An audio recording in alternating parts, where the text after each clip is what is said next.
this is the pad column and it is used for the batch distillation.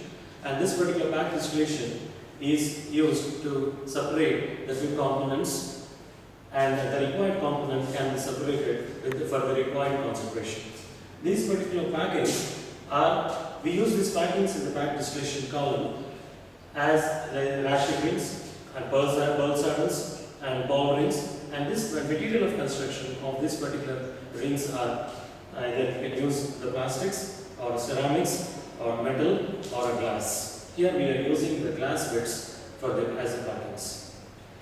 Let me explain you how we proceed for this particular experiment and what is the objective of the experiment. The objective of this experiment is, using this particular packings, we have to separate the two components and we have to get the required concentration of the particular component in the vapor.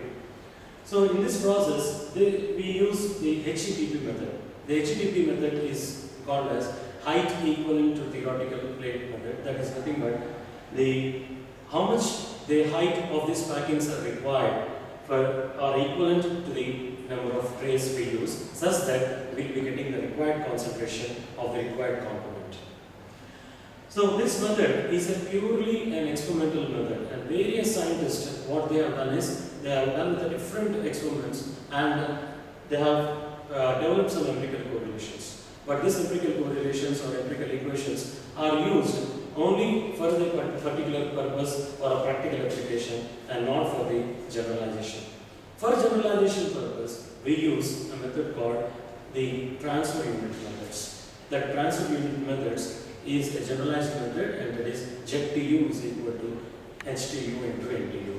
This HTU term we use as the term is the ratio of the mass velocity with the capacity coefficient, and we define this mass velocity as G and capacity coefficient as K by A. The specialty of this capacity coefficient is nothing but to find out what is the rate at which this particular component is being diffused from one phase to the phase, that is from liquid phase to the vapor phase. And whereas it depends upon how much is the mass velocity of the vapor we are using in the particular experiment.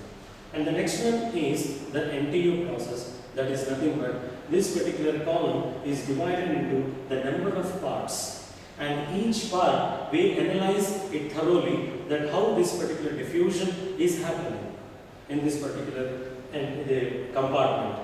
In this process, what we do is we take a mathematical tool like integral, and we integrate the total the composition change from the starting end to the final end, and we call it as y1 to y2, and we integrate it, and we will calculate like we take the differential amount of dy with the y star minus y.